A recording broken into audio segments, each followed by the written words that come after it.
ओम नमः सिद्धेभ्य।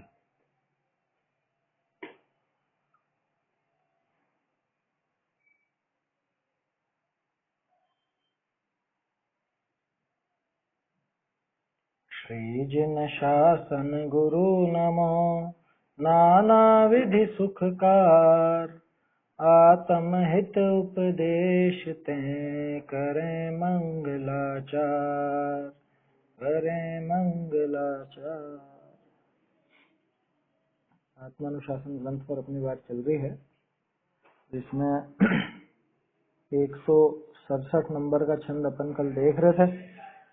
प्रकरण वही चल रहा है कि मुनिपना धारण करके भी जो विषय भोगों की तरफ आसक्त होता है, वो विषय भोगों के लिए अपने मुनिपने को तिलांजलि देता है या उसमें कलंक लगाता है, वो निश्चित रूप से निंदनीय है। पहले दो छंद देखे थे अपन ने, 166 167। 166 में तो इतनी सीधी बात आई कि एक छोटा सा बालक भी, नादान बालक भी ऊपर से जरा सी ऊंचाई से, पलंग से गिरने से भी डरता है, और ये 3 लोग के शिखर पर चढ़ करके गिरना चाहता है। इसको जरा भी भय नहीं है।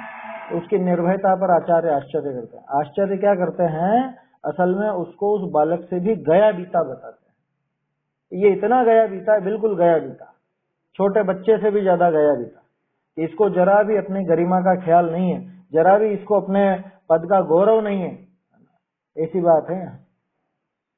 उसके बाद 167 में अपन ने देखा कि ये जो तप है, इस तप के माध्यम से तो सारे पाप विशुद्ध कर लिए जाते हैं, धो दिए जाते हैं। विशुद्धति दुराचार सर्वोपि तपसा ध्रुवम। इस तप के द्वारा जिससे सारे पाप धो दिए जाते हों, सारे पाप नष्ट कर दिए जाते हों, उस तप को ही कोई मलिन कर दे तो उससे ज्यादा गिरा हुआ और कौन होगा, उससे ज्यादा नीचा और कौन होगा। एक बार छंद बोल लेते हैं, इसका भावार्थ अभी अपने को देखना बाकी है।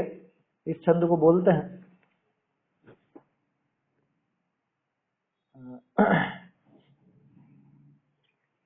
विशुद्ध्यति दुराचार सर्वोपि तपसा ध्रुवम्, करोति मलिनम तच्च किल सर्वाधरो पर। सर्व दुराचारों की शुद्धि होती है जिस तप द्वारा, वह तप मलिन किया जाता है अन्य निंद पुरुषों द्वारा। क्या कहा था कि तप के द्वारा, इस तप के द्वारा तो सारे ही पापों की विशुद्धि हो जाती है, सारे पाप इससे नष्ट हो जाते हैं। कहने का अर्थ है कि सारी मलिनता इससे दूर हो जाती है। और कोई इस तप को ही मलिन कर देवे तो वो तो सबसे ज्यादा नीचा व्यक्ति हो गया। भावार्थ पढ़ते हैं, अर्थ तो कल देख लिया था अपन ने। जैसे जल करी मल धोइए है, जल से मल धोया जाता, जल से शुद्धि की जाती है। बर्तन हो, कपड़े हो, शरीर हो, मकान आदि हो, सब पानी से साफ किए जाते हैं, जल से धोया जाता है। बहुरी जा धोने का कारण जल ही में मल मिलावे तो वाको नीच कहिए। क्या अच्छे साफ सुथरे जल में, जिस जल के आधार से सब जीव उसको मतलब सफाई कर सकते थे, ऐसे जल को ही कोई मैला कर दे, गंदा कर दे, तो ऐसे व्यक्ति को तो पापी कहा जाता है, नीच कहा जाता है। कह रहे ये पानी गंदा करता है। ये सब लोग तो इस नदी के पानी से स्नान करते हैं, पीने के लिए भरते हैं और अपने काम में लेते हैं, और ये इस नदी में ही प्रदूषण फैला रहा है, इस नदी को ही गंदा कर रहा है। होता है ना, एक्शन लिया जाता है फिर उसके खिलाफ। तो वाको नीच कहिए तैसे तप करी पाप दूर हो है। तप के माध्यम से पाप दूर होते हैं, तो स्पष्ट है बात। बहुत पापी भी होई और तप करे तो पाप को दूर करे। कल उदाहरण देखे थे अपन ने शंभु कुमार का, और वो सोदास राजा का, और चिलाती पुत्र का। इन सब ने बहुत पाप किए अपने जीवन में, बहुत पाप किए, लेकिन उसके बाद वो तप में लगे तो उन्होंने वो पाप दूर कर लिया, है ना। जीवन में बहुत पाप थे, लेकिन ये तप के माध्यम से उन पापों को दूर किया। बहुरी जो पाप दूर करने का कारण तप, किसी विषय पाप लगावे तो वह सर्वोत्कृष्ट नीच है। देखो कैसे शब्द का प्रयोग है, सर्वोत्कृष्ट नीच। क्या मतलब? सर्वोत्कृष्ट तो सबसे अच्छा होता है ना, सबसे अच्छा नहीं, ये सबसे ऊंचा नीच है। मतलब ये टॉप लेवल का नीच व्यक्ति है। समझ में आई बात? माने इससे नीचा और कोई नहीं। क्यों? क्योंकि जगत में जो सारे पापों का नाश करने वाला तप था, इसने उस तप को धारण करके उस तप को मलिन किया, वो तपस्वी पने को मलिन किया, मुनि पने को मलिन किया, इसलिए सबसे नीचा ये हो गया।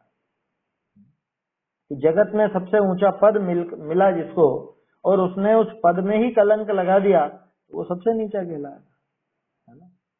अरे खुद के साथ तो छल कर ही रहा है, जगत जनों के साथ भी छल कर रहा है, तो नीचे ही तो होगा ना। खुद के साथ भी खुद को भी ठग रहा है। क्या कहा? जो पाप दूर करने का कारण तप, इसी विषय पाप लगा रहे, उसमें ही पाप लगाए, तो वह सर्वोत्कृष्ट नीच है, माने सबसे ज्यादा नीचा है वो व्यक्ति, सबसे ज्यादा नीच। यहाँ ये भाव है, जो पाप ही करता होए सो तो नीच ही है। क्या? जो सिर्फ पाप कर रहा है वो तो नीच है ही सही, और पाप मेटने का कारण मुनिलिंग धारे और तिस विषय दोष लगावे सो उत्कृष्ट नीच। भाई सामान्य रूप से जो पाप करता है वो तो पापी है ही, उसकी मना नहीं है, वो तो पापी है। लेकिन जो सारे पापों का नाश करने वाले तप को धारण करे, मुनिलिंग को धारण करे, और उसमें दोष लगाता है, 28 मूल गुणों का निरतिचार पालन नहीं करता, इधर अहिंसा महाव्रत ले रखा है और उधर तोड़फोड़ मचा देता है, इधर वो पहाड़ के पहाड़ या वो तरह तरह की वनस्पतियां वो कटवा देता है, ऐसा आदेश दे देता है, क्या कहेंगे उसको? अहिंसा महाव्रत जिसके हो वो एक पत्ती तक तोड़ने का उपदेश नहीं दे सकता, तो पेड़ के पेड़ काटने का उपदेश दे देगा, पहाड़ काटने का उपदेश दे देगा, तोड़फोड़ कराने का उपदेश दे देगा। तो मुनिपना धारण करके जो दोष लगाता है, उसमें अतिचार लगाता है, अनाचार करता है, वो तो उत्कृष्ट नीच है। बोलो, उत्कृष्ट नीच है, विपरीत शब्द है, लेकिन यहाँ पे उत्कृष्ट का अर्थ ऊंचा मत लेना, यहाँ पे उत्कृष्ट का मतलब टॉप लेवल का, ऐसा। उत्कृष्ट नीचे माने सबसे ज्यादा नीच है, इससे नीच और कोई हो नहीं सकता। क्यों? कि पूरा जगत जहां पर आकर के सारे पापों को धो लेता है, ऐसा मुनिपद, उस मुनिपद को इसने धारण करके उसी को मलिन कर दिया, कलंकित कर दिया, और लोगों की निगाह में आ गया कि हाँ हाँ जैन मुनि तो ऐसे भी होते हैं, ऐसा भी कर सकते हैं, क्योंकि इन्होंने करा। तो बोलो, मुनिपद की गरिमा को ठेस पहुंची ना, मुनिपद की गरिमा कलंकित हुई ना।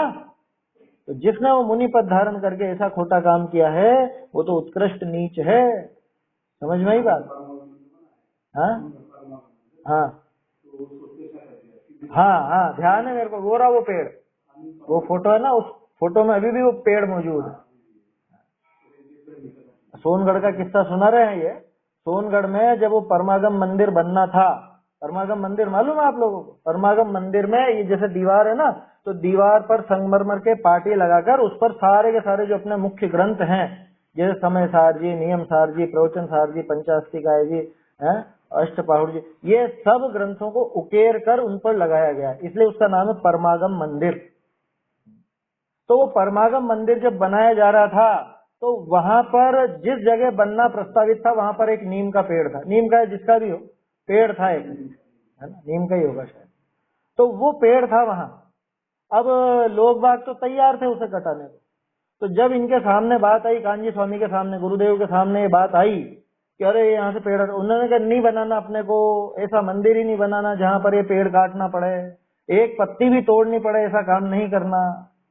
वो सरका दिया, उनको तिरछा बनाया। अभी भी आप कभी भी फोटो देख सकते हो, वो पेड़ आज भी मौजूद है वहां पर। तो उस पेड़ को बचाने के लिए वो दिशा उसकी बदल दी, जगह बदल दी। आया समझ में? ऐसा नहीं होता है क्या, जो समझ लो, ये तो खैर श्रावक ही थे, है ना, कांजी स्वामी कोई मुनि तो थे नहीं, श्रावक थे, कह सकते थे कि हाँ कोई बात नहीं, चलो एक पेड़, कह सकते थे, लेकिन नहीं कहा। जानते ना हिंसा होती है भाई उसमें। अपन अहिंसक धर्म वाले हैं, अपन अहिंसा धर्म के साधन के लिए हिंसा का साधन वापरेंगे, और इतनी भयंकर हिंसा, तो ऐसा उपदेश भी नहीं देते। ये तो सामान्य गृहस्थ ने नहीं दिया, सामान्य गृहस्थी तो थे, श्रावक ही तो थे, अपने से ज्यादा ज्ञानी थे, समझदार थे, तो उन्होंने उनसे वो अपन सीखे ये सब चीजें।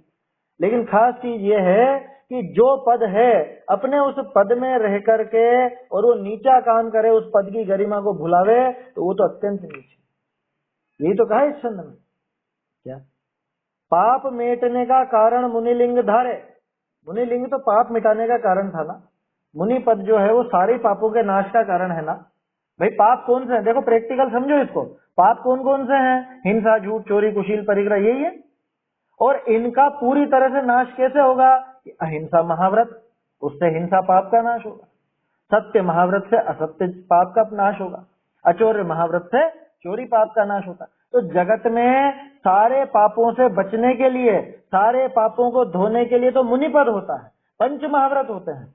और इसको धारण करके जो हिंसा में, झूठ में, चोरी में, कुशील में या परिग्रह आदि के संग्रह में इनमें प्रवर्तने लगे तो वो तो सबसे ज्यादा नीच हो गया, सबसे ज्यादा नीचा व्यक्ति हो गया। गुणभद्राचार्य कह रहे हैं, ये आया समझ में?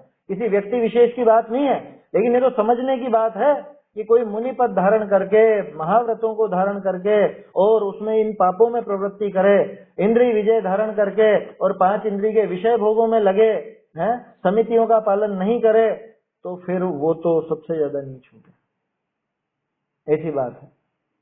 दे सकते हैं क्या मुनिराज ऐसा उपदेश दे सकते हैं कि पेड़ कटा दो या पहाड़ कटा दो या ऐसा कर दो वैसा कर दो? ये सब उपदेश दिया जा सकता है मुनि दशा में? अहिंसा महाव्रत के धारी हैं, अपरिग्रह महाव्रत के धारी हैं, क्या कि रुपए पैसे इतने इकट्ठे कर लो, ये प्रेरणा दी जा सकती है? मुनिपने में नहीं दी जा सकती। देखो श्रावक की भूमिका में, श्रावक के अनुसार वो काम हो सकते हैं उसकी भूमिका के लायक, लेकिन भूमिका छोड़ करके वो भी नहीं करेगा। श्रावक व्यापार करता है लेकिन कोई कत्ल खाने का व्यापार नहीं करेगा, शराब आदि का व्यापार नहीं करेगा, इतना तो समझते हैं ना अपन भी। उसकी भूमिका को छोड़ करके काम नहीं करेगा, भूमिका से विरुद्ध कार्य करे तो वो निंदनीय होता है, चाहे वो श्रावक हो चाहे मुनि हो। जैन की अपनी भूमिका है, जैनी श्रावक है अपन, तो जैन पने का जो काम है ना, रात्रि भोजन नहीं करना, अभक्ष्य भक्षण नहीं करना, जमी कंड आदि नहीं खाना, सत्य व्यसन में नहीं प्रवर्तना है, कुदेव कुगुरु कुशास्त्र आदि में नहीं लगना, ये सारे काम अगर हम करने लगे तो हमसे नीच कौन होगा? अपने ऊपर ये इस तरह से लेना। मुनिपने की तो कही है कि भाई सारे ही पाप वहां समाप्त हो जाते हैं। गृहस्थ दशा में सारे पाप समाप्त नहीं होते, यहाँ पे अंश मात्र में समाप्त होते हैं, जिनको अणुव्रत कहा जाता है या अणुव्रत की प्रैक्टिस की जाती है ना। यहाँ अंश रूप में समाप्त होते हैं पाप, और मुनि दशा में तो पूर्ण रूप से वो पापों का नाश होता है। प्रैक्टिकल देख लो ना, हिंसा पाप है, उसका विरुद्ध अहिंसा महाव्रत, तो अहिंसा महाव्रत से वो हिंसा पाप समाप्त होता, सत्य महाव्रत से वो असत्य पाप नष्ट होता।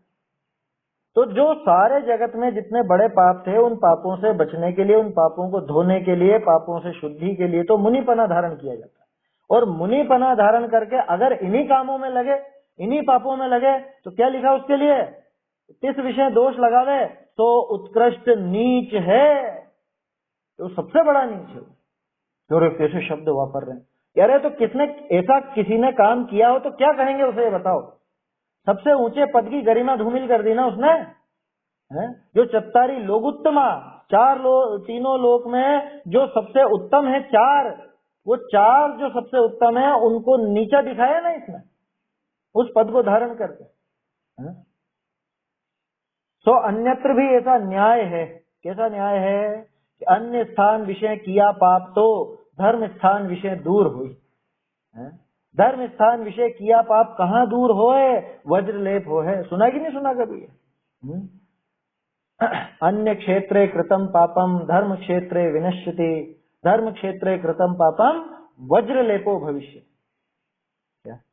भाई दुनिया भर के दूसरी जगहों पर या अन्य पदों में जो पाप किए जाते हैं, उन सब पापों को धोने के लिए तो ये धर्म क्षेत्र माने ये धार्मिक पद है। यहाँ क्षेत्र का अर्थ कोई जगह विशेष तो नहीं है ना, जगह विशेष में लेना हो तो जिनालय वगैरह लेना ना, यहाँ तो पद की बात है कि जिस पद में आकर के, जिस पद को धारण करके सारे ही पाप नष्ट कर दिए जाते हैं, और उस पद में अगर कोई पाप किए जाएं तो फिर उसका क्या होगा? उसको कितना कितना बड़ा दोष है, तो वज्रलेपी हो गया।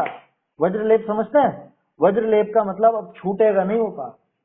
कहने का अर्थ है वो निधत्ते और निकाचित कर्म पढ़े जिनमें न उत्कर्षण संभव है, न अपकर्षण संभव है, न संक्रमण संभव है, ऐसे पाप उनसे बंधते हैं। कुछ ऐसे पाप की जो छूट नहीं सकते। समझ में ही बात? जैसे पार्श्वनाथ जी के ऊपर वो बरसे थे ना पत्थर, अब बोलो तीर्थंकर प्रकृति जिनके साथ है उनके ऊपर उपसर्ग होना संभव था क्या? लेकिन वो पिछला कुछ ऐसा ही कर्म बंधा था कि वो उदय में आना ही आना था। हालांकि उनका उससे कुछ बिगाड़ नहीं हुआ, ना हो सकता था, क्योंकि साथ में इतना सारा पुण्य भी था, लेकिन वो पत्थर बरसने का किस्सा तो हुआ ना, वो उपसर्ग तो हुआ ना। तो वो जो उपसर्ग है, और भी महामुनिराज के उदाहरण ले सकते हो, सुकुशल सुकुमाल इत्यादि मुनिराज के, तो वो जो हुए किस्से वो क्यों हो गए? वो तो मुनि बन गए थे तो सारे पाप संक्रमित हो जाने चाहिए थे, अपकर्षण हो जाना चाहिए था, पुण्य का उत्कर्षण हो जाना चाहिए था।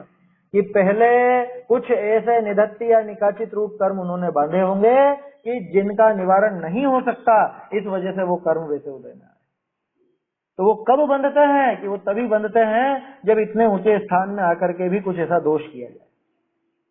जो जगत के सारे पापों से दूर होने की प्रक्रिया है, जहाँ जगत के सारे पाप छूट जाते हैं, ऐसा जो पद है, उस पद को धारण करके कोई उसी को कलंकित करे, उसी में वो पाप करे, तो वहां तो वो पाप वज्रलेप हो जाएगा। अरे भाई सीधी सी बात है ना? जैसे मान लो कोई व्यक्ति चोरी करता हो, ठीक है ना, तो चोरी करने वाले को तो पुलिस पकड़ती है। अब पुलिस में घुसकर ही चोरी करे तो फिर उसको कौन पकड़े? ऐसी बात है। समझ में आ रही है बात? कि दुनिया में सारे पाप जो होते हैं, उन पापों से बचने का पद, उन पापों से बचने की स्थिति तो ये मुनि दशा। अब इस मुनि दशा को धारण करके ही अगर वो पाप करने लगे तो वो तो कितना नीचा कहलाएगा, उसके लिए फिर कैसी सजा होगी, ये तो सोचो। सामान्य व्यक्ति आपस में कुछ लेन देन करें तो उनको तो कोई ऐसी विशेष सजा होती नहीं है, लेकिन कोई पुलिस अधिकारी या कोई बड़ा अधिकारी होकर के वो लेन देन करे, रिश्वत आदि ले, उसको क्या होता है? उसको बहुत ज्यादा सजा होती है, बहुत बड़ी सजा होती है। समझ में ही बात? क्योंकि जितना ऊंचा पद, उतनी ऊंचाई से गिरने पर उतनी ही ज्यादा चोट लगेगी। ये पिछले छंद में आया था ना, जितनी ऊंचाई से गिरेंगे चोट भी उतनी ही ज्यादा लगेगी। तो जितनी ऊंचाई पर बैठ करके वो पाप किया जा रहा है, उतना ही बड़ा पाप बंधेगा, ये पक्का समझना, उतना ही बड़ा पाप बनेगा, ऐसा समझना चाहिए। क्या कह रहे हैं? अन्य स्थान विषय किया पाप तो धर्म स्थान विषय दूर हुई। इसको दोनों तरह से लगाना, क्या कि मंदिर में जाकर, मंदिर माने अपना जिनालय में जाकर के हमें दूसरे और पाप नहीं करने चाहिए, क्या वहां फालतू राग द्वेष की बातें, झगड़े इत्यादि ये सब नहीं होना चाहिए। 10 लक्षण में लगभग सब जगह होते हैं झगड़े। आजकल की तो परिपाटी सी बन गई। 10 लक्षण पर्व में आखिर में वो अनंत चतुर्दशी का नाम ही कलह 14 हो गया कि कलह होती है, झगड़े होते हैं, हम अध्यक्ष बनेंगे और तुम ये पद छोड़ो और ऐसा और वैसा, पता नहीं क्या क्या। इधर से अलग वो पूजाएं चलेंगी, उधर से अलग वो पूजाएं चलेंगी, तो आपस में झगड़े। ये सारे काम मंदिर में करने के नहीं है। मंदिर में किसी भी तरह का पाप करने जैसा नहीं है। ये तो धर्म में घुसकर झगड़े की बात है। पिछले कुछ दिनों में ऐसी चीजें देखने में आई है ना, मंदिरों में झगड़ा। आपके वहां का भिंड विंड कहाँ का किस्सा था, किधर का, या आपस में वो जूतम पेजार हो रही है, बिल्कुल धोती दुपट्टा पहनकर एक दूसरे को लात घूंसे मार रहे हैं। आपके उधर का ही तो किस्सा था बुंदेलखंड का। कहाँ का? अशोकनगर, अशोकनगर का, अशोकनगर। सोचो, देख देख के शर्म आ जाती है अपने को, ये अपने जैनी भाई हैं, ये प्रवृत्ति मंदिर में करने लायक है। वो एक पक्ष और दो पक्ष थे, आपस में उनकी विचारधारा नहीं मिलती, दोनों झगड़ क्या कि इनकी जय क्यों बोली तुम। अरे कैसी कैसी मूर्खता छाई हुई है, देखो तो सही। भाई तुम बाहर में ये वाद विवाद करो, बाहर में वो राग द्वेष बढ़ाओ, तो वहां ही भयंकर पाप है। तो वहां वीतरागी भगवान के सामने मंदिर में जाकर के ऐसे काम करोगे तो फिर कितना भयंकर पाप हो। समझ में ही बात? वो तो एक उदाहरण है, अपन तो हर तरह से देखना, हर तरह से। कायदा ये है कि यहाँ से जब मंदिर के लिए निकलो, घर से मंदिर के लिए निकलो, मौन धारण करके निकलो, बात ही नहीं करनी। भगवान के गुणों का स्मरण करते हुए निकलो, आराम से चिंतन करते हुए कि ऐसे ऐसे भगवान है, ऐसे महान है हमारे भगवान, उनके दर्शन करने में जा रहा हूँ, भावों को ऊंचा रखते हुए निकलो। बात करना ही नहीं किसी से। क्या हमारे यहाँ तो एक साधर्मी है ना, दादी जी हैं पांड्या जी, तो वो उनका तो नियम था ऐसा, क्या कि वो जब मंदिर जाती तो मंदिर जाती बिल्कुल मौन रख करके, बात नहीं करना। क्यों? क्या कारण उसका? कि किसी से कुछ भी रास्ते में अगर बात होगी तो 5-10 मिनट उस संबंधी विकल्प चलेंगे, तो वो विकल्प चलेंगे तो भगवान की बराबर से वो स्तुति भक्ति आदि जो भी करना चाहते हैं वो नहीं कर पाए। ये लॉजिक है उसके पीछे, मुझे बहुत अच्छी लगी वो बात। मंदिर से, घर से मंदिर के लिए निकलो, बिल्कुल मौन धारण करके निकलो, बात ही नहीं करना है किसी से। लौकिक चर्चा ही नहीं करना। क्यों? क्योंकि 5-10 मिनट आपके दिमाग में वही चीजें चलती रहेंगी। भगवान के सामने पहुंच जाओगे फिर भी अरे उसने ऐसी कैसे कह दी, या उसने ऐसा बताया वैसा बताया, क्या हुआ है, वही सारी बातें चलती रहेंगी। और बल्कि उल्टा भी करना, जब मंदिर से घर आओ तब भी मौन लेकर के, बातें नहीं करना खड़े होकर के नीचे, क्योंकि हम तो देखते हैं हमारे यहाँ तो खोटी परिपाटी है कुछ ऐसी, है ना। महिलाएं वहां ऊपर तो 10 मिनट भी नहीं रुकेंगी और नीचे घंटों घंटों तक बातें करती रहेंगी मंदिर के नीचे खड़ी होकर, और नीचे की आवाज ऊपर जाती है मंदिर में तो सब डिस्टर्ब होता है, हंसी ठट्ठे होते रहेंगे, कोई पुरुष कोई महिलाएं। ये बिल्कुल उचित नहीं है। भगवान के पास गए थे ना, दर्शन करने गए थे, उनका स्मरण, गुणों का स्मरण करने गए थे, तो उनका विचार करो। आते समय भी वो विचार करो, पूजा में क्या पंक्तियां आई थी, स्तुति में क्या पंक्तियां आई थी, किनके दर्शन करके हम आ रहे हैं, वो विचार करके आओ। ये होना चाहिए। आते समय जाते समय दोनों समय नियम ले लो, बहुत सारे पापों से बच जाओ, बिना काम के पापों से। अरे और मंदिर जा रहे हैं तो कैसे जाना, बहुत उसका कायदा होता है, एक तरीका होता है। कियो भवन ते गौन मिटी आरत संसारी, राह आन तुम ध्यान फिकर भाजी दुखकारी। क्या देखे श्री जिनराज पाप मिथ्यात विलायो, पूजा श्रुति बहु भगति करत सम्यक गुण पायो। दर्शन दशक है, पढ़ा कि नहीं पढ़ा आप लोगों ने? देखिएगा, बहुत सुंदर रचना है दर्शन दशक, साहिब राय जी का है। 10 छंद है उसमें से, 11 छंद।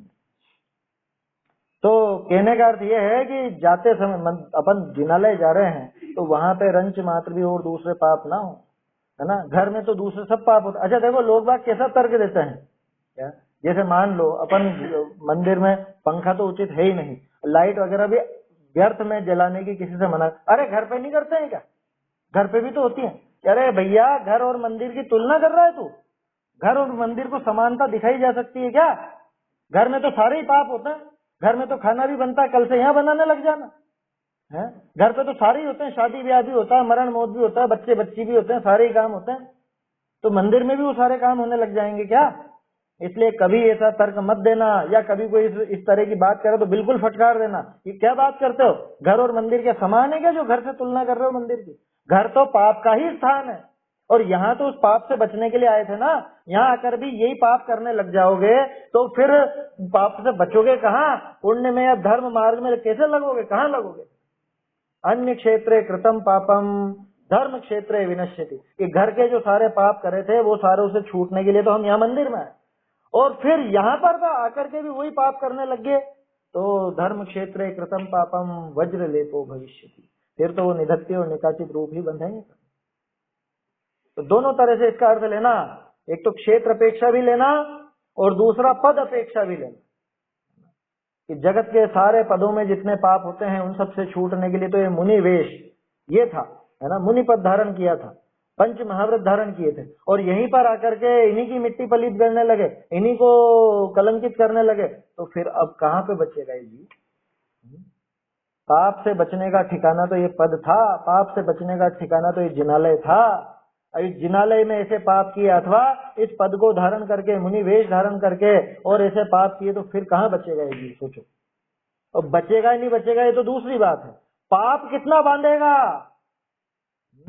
कल अपन ने बात की थी ना, जितनी ऊंचाई से पानी में कूदो उतना ही नीचे जाते हैं, तो कितना नीचे गिरेगा ये, कितना कितना भयंकर इसको पाप बंधेगा, इसका विचार नहीं।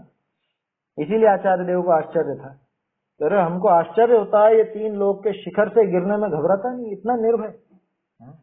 अहो सुहड़ा भव भय विहुणा, ऐसे शब्दों का प्रयोग किया आचार्य देव ने। अरे तो सुबट है, बहुत वीर योद्धा है ये डरता नहीं है।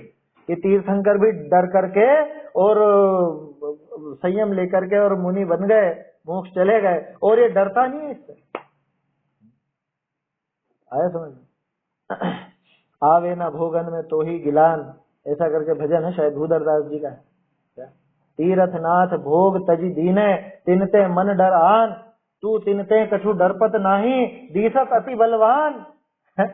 कि तू उनसे कुछ डरता नहीं है। तीर्थंकर भी वो भोग छोड़ करके, वो राज आदि छोड़ करके, और तपस्वी होगा इनसे डर करके, विषय भोगों से डर करके, कहने का तरीका है ना।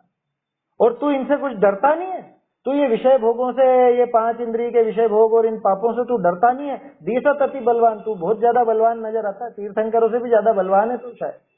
आवे न भोगन में तो ही गिला, कि तुझे भोगों में गिलानी नहीं आती जरा सी। पुराने कवियों के भजन पढ़ने चाहिए अपने को समझ करके, बहुत भाव भरा, बहुत क्या आया समझ, आनंद आता है। देखो तो स्पष्ट है बात कि धर्म स्थान विषय किया पाप कहाँ दूर होए, वज्रलेप होए। ताते गृहस्थ पद का उपजाया पाप, मुनि पद विषय दूर हुई। देखो गृहस्थ दशा में अपन जितने भी पाप करते हैं इनसे बचने का स्थान कौन सा है, कि मुनि दशा, है ना। गृहस्थ पद विषय उपजाया पाप, मुनि पद विषय दूर हुई। और मुनि पद विषय किया पाप कहाँ दूर हुई, बताओ आप। गृहस्थ दशा में हम जो पाप करते हैं उनसे बचने के लिए तो मुनि दशा है, मुनि दशा धारण करके उन पापों से बचा जा सकता है। लेकिन जो मुनि पद में ही पाप करने लगा, अब कहाँ जाकर के बचेगा, बताओ कौन सी दशा है कि अरहंत दशा में जाके बच जाएगा। तो अरहंत दशा आएगी कहां से इसके, इतना पाप करने वाले की कैसे आएगी, ये तो बताओ मुझे। इस गृहस्थ दशा में बहुत पाप नजर आता है तो मैं गृहस्थ दशा छोड़ करके मुनि बन जाऊंगा, ठीक है ना। वहां पे इन पापों से बचने के लिए, इस हिंसा से बचने के लिए अहिंसा महाव्रत धारण कर लूंगा। लेकिन अहिंसा महाव्रत धारण करके, मुनिपद धारण करके ही अगर मैं वो पाप करता रहूंगा तो फिर कौन सी जगह, बताओ पूरी दुनिया में एक पद बता दो जहां पे वो पाप छूट सकता हूँ। कोई पाप, कोई जगह नहीं है, कोई पद नहीं। इसलिए ये जो पद हैं, धार्मिक पद, चाहे मुनि पद हो चाहे श्रावक का पद हो, बहुत गंभीरता रखना इसके प्रति बहुत विनय का भाव रखना, इसके प्रति बहुत सावधान रहना कि रंच मात्र भी इसमें दोष न लगने पाए। समझ में ही बात, ये कहना चाह रहे हैं आचार्य। ये प्रेरणा भी है, चेतावनी भी है, फटकार भी है।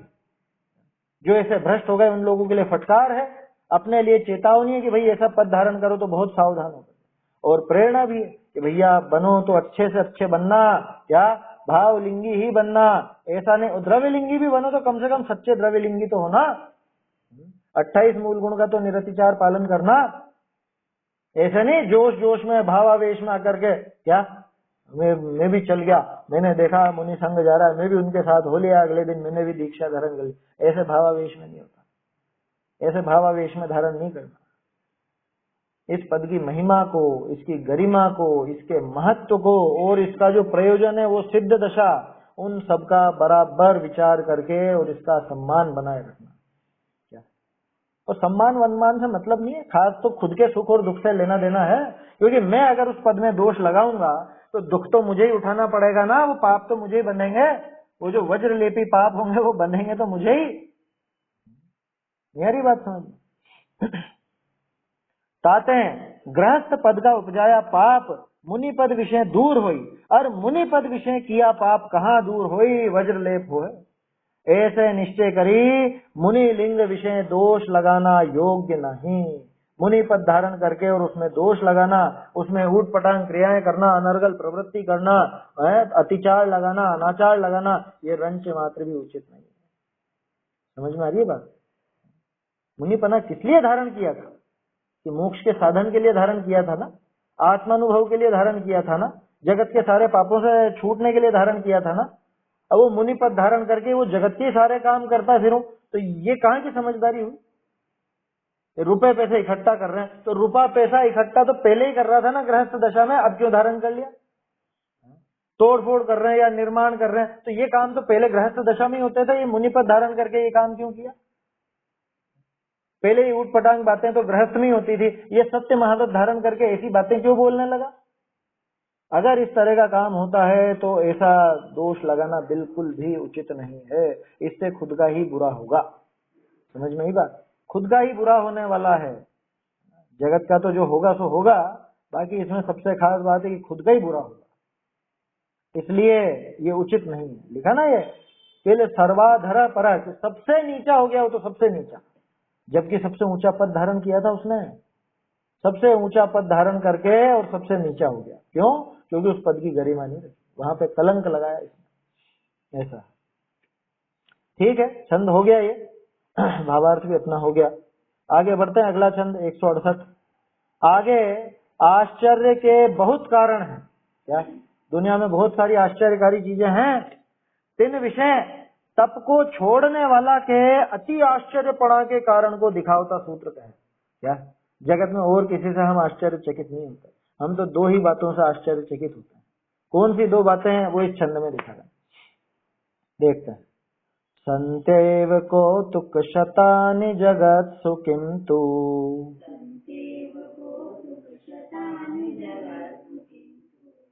विस्मापकं तदलमेतदिह द्वयं न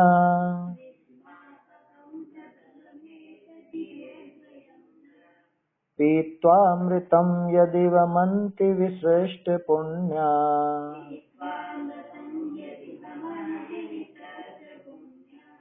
संप्राप्य संयम निधिं यदि च त्यजन्ति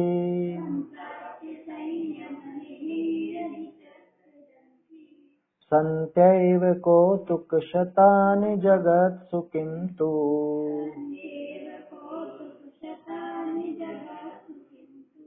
विस्मापकं तदलमेतदिह द्वयं न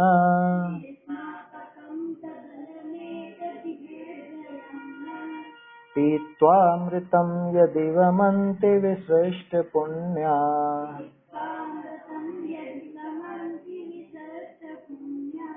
संप्राप्य संयम निधिं यदि च त्यजन्ति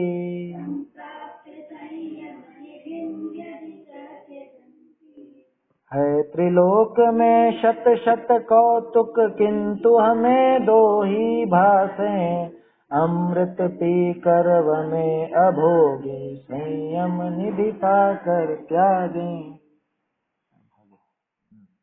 क्या कह रहे हैं, बहुत सरल है छंद।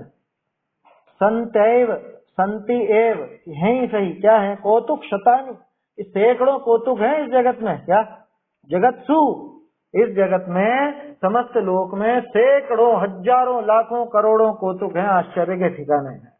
किंतु लेकिन विस्मापकम विस्मय दिलाने वाले, विस्मापक शब्द का अर्थ है विस्मय दिलाने वाला यानी आश्चर्यकारी। इस जगत में विस्मापकम तद अलम एतद इह, ये मिलके बना तदलम एतद इह। क्या इस जगत में विस्मय दिलाने वाले तो ये दो ही हैं, द्वयम नह, न मतलब हमारे, न शब्द का प्रयोग आपने देखा होगा, महावीर स्वामी नयन पथगामी भवतु नह, न मतलब हमारे, भवतु में तो मेरे, आया समझ में, में मतलब मेरे, न माने हमारे, वह माने तुम्हारे, ऐसा। तो हमारे लिए तो दो ही हैं, लेकिन क्या दुनिया में होंगे सैकड़ों आश्चर्य की बातें होंगी, और वो क्या बोलते हो आप, वो 7 वंडर और 8 वंडर और 9 वंडर तरह तरह के, या जगत के आश्चर्य बहुत होंगे, लेकिन हमारे लिए तो जगत में दो ही आश्चर्य। विस्मापकम तदलम एतदिह, क्या एह माने यहाँ पर कि तद एतद, कि यहाँ पर ये दो ही हैं आश्चर्य हमारे लिए विस्मय कराने वाले। क्या क्या दो, कि पीत्वा अमृतम, अमृतम पीत्वा, अमृत पी करके, यदि वमंती, अगर उसका वमन कर देवे, अमृत पी करके कोई उल्टी कर दे, निकाल देवे पिया पिया अमृत, या खुद ने जो पिया था और उसको बहुत अच्छा भी लगा, और उस अमृत का पान करके कोई वमन करके उसे निकाल दे, एक तो वो, एक आश्चर्य तो वो है। विसृष्ट पुण्य, विसृष्ट पुण्य मतलब कि जिसने वो पुण्य छोड़ दिया है, जिसने वो पुण्य छोड़ दिया, जिसका पुण्य समाप्त हो गया, ऐसा विसृष्ट पुण्य। कि जो विसृष्ट पुण्य जीव है वो अगर अमृत को पी करके वमन कर दे, एक तो ये आश्चर्य, और दूसरा विसृष्ट पुण्य कौन, संप्राप्य संयम निधिम यदि च त्यजंती, और दूसरा संयम निधिम संप्राप्य, संयम की निधि, संयम के खजाने को पा करके, संयम के खजाने को कौन पाता है, संयम का खजाना किसके पास है, मुनिराज के पास, समझ में ही बात, संयम के खजाने को पा करके यदि च त्यजंती, और उस संयम के खजाने को छोड़ देता है। जगत में दो ही आश्चर्यकारी बातें हैं, एक तो क्या है कि अमृत का पान करके और कोई उसका वो निकाल देवे, नहीं भाया, जैसे अभी आपने साल भर में काढ़े पिए होंगे, काढ़े दवाइयों के, तो बहुत से लोग तो ऐसे थे, या छोटे बच्चे ऐसे थे, मुंह में उनके जबरदस्ती डालो तो भी वो कुल्ला कर देना कि नहीं भारा, बिल्कुल कड़वा, एकदम कड़ा जहर है, तो निकाल दिया। ऐसे ही किसी को अमृत पिलाया गया है ना, काढ़े का तो उदाहरण, वो तो कड़वा है इसलिए निकाला, तो निकालने के लिए मैंने काढ़े का उदाहरण लिया कि कैसे वो पिया हुआ निकाल देते, मुंह में निगले ही नहीं हो, नीचे निगले ही नहीं, कुल्ला कर देना, उल्टी कर देवे ऐसे। तो ऐसे ही अब अमृत, अमृत जिसको पिलाया गया वो तो घटक जाता ना उसे, वो तो निगल जाता, लेकिन नहीं, वो अमृत पिया उसने, चखा, आनंद भी आया, लेकिन उस अमृत को निकाल दिया, उल्टी कर दी उसने। ऐसा तो पीत्वा अमृतम यदि वमंति विसृष्ट पुण्या अथवा संप्राप्त संयम निधिम यदि त्यजंती, और संयम की निधि को प्राप्त करके, है ना, भली प्रकार से जिसने संयम निधि को, वो मुनि दशा को जिसने प्राप्त किया और उसे भी उसने छोड़ दिया, इसलिए विषय भोगों के लिए, उन विषय भोगों के चक्कर में आके, कषाय के चक्कर में, विषय कषायों के चक्कर में आकर के उसको वो निकाल देता है, छोड़ देता है, उसमें दोष लगा। छोड़ने का अर्थ यहाँ पे दीक्षा छेद वाली बात नहीं है, छोड़ने का अर्थ कि अहिंसा महाव्रत धारण किया था ना, तो अहिंसा महाव्रत में दोष लगा रहा है, मैंने अहिंसा महाव्रत छोड़ दिया।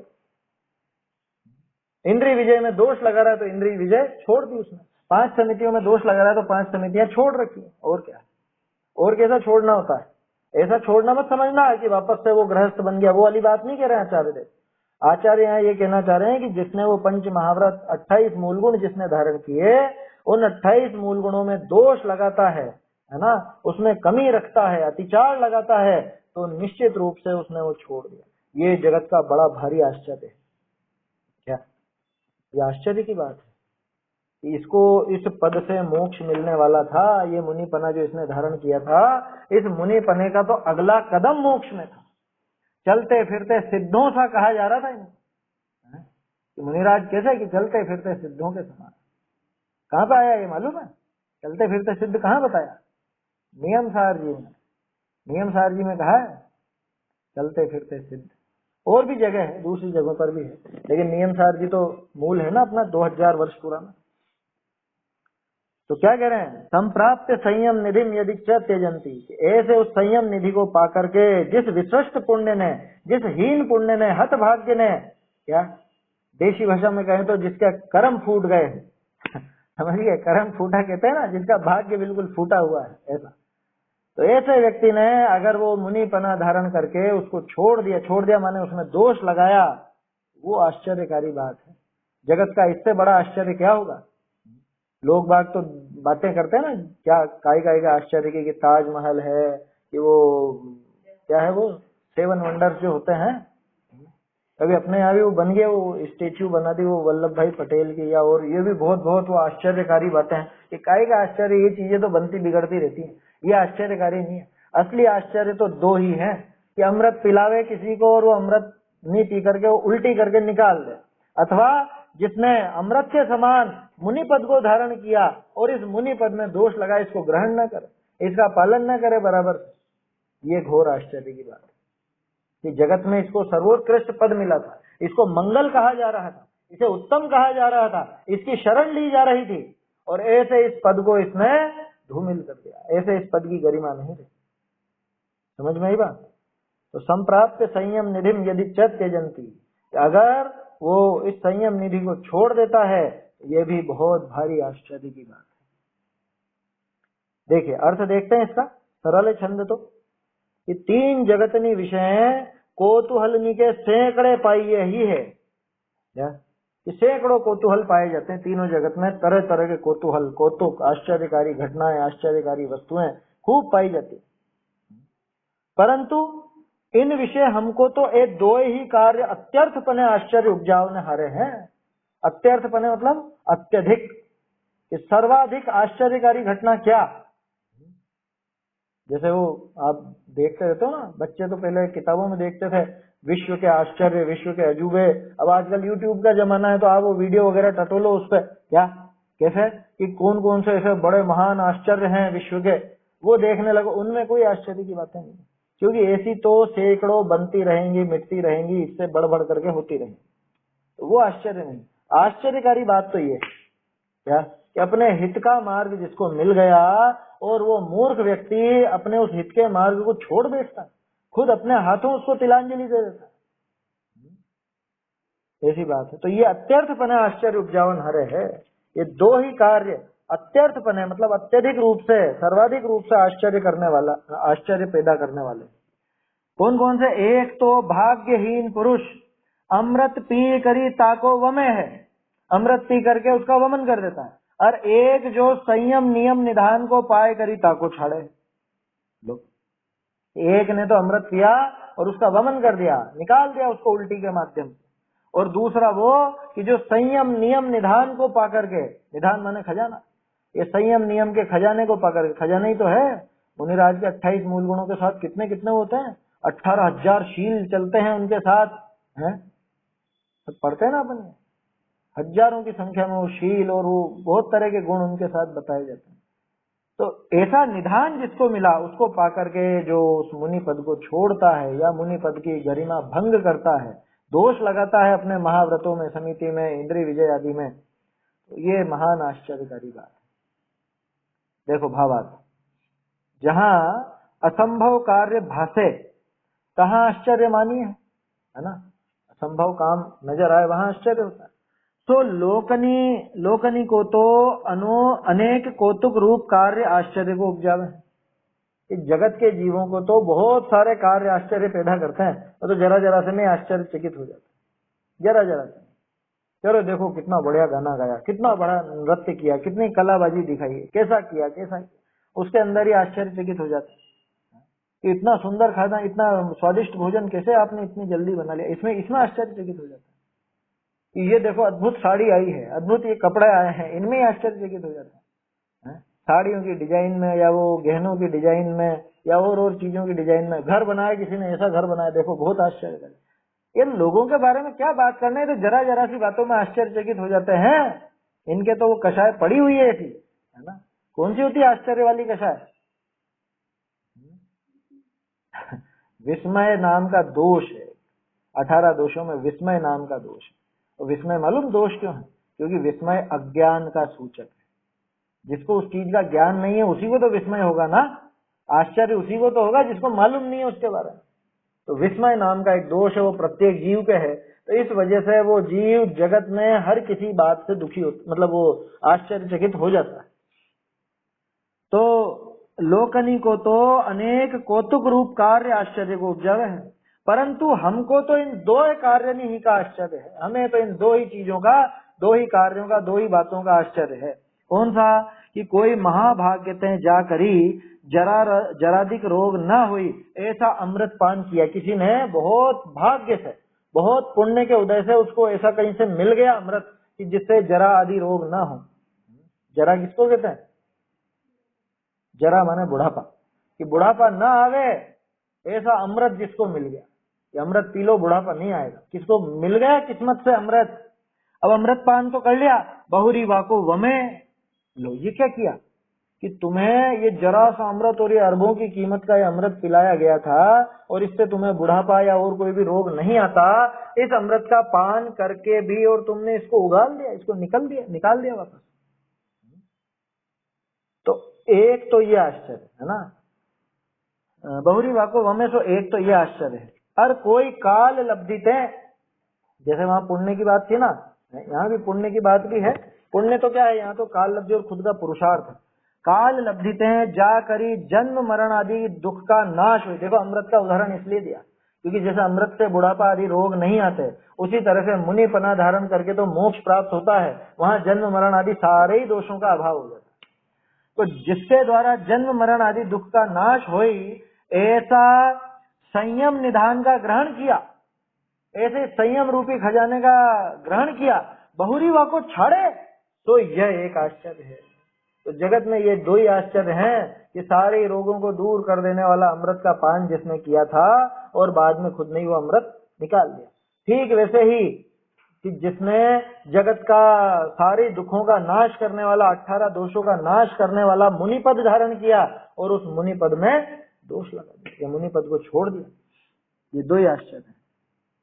यहाँ दो आश्चर्य कहे, कहा पहले तो दृष्टांत रूप जानना। क्या आचार्य देव कोई ऐसा नहीं दिखा रहे कि अमृत नाम की कोई चीज ऐसी होती है या कुछ ऐसा होता है, तो उदाहरण के रूप में कहा पहले तो दृष्टांत रूप जानना, जैसे अमृत पान करी ताका वमन करना, तैसे संयम ग्रहण करी ताका त्यजन करना।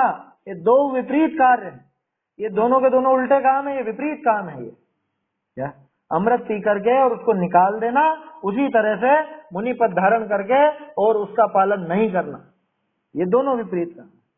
ताते हैं ऐसा कार्य विवेकी करे नहीं, कि जो विवेकवान है, जो समझदार है, बुद्धिमान है, वो इस तरह का काम नहीं करता।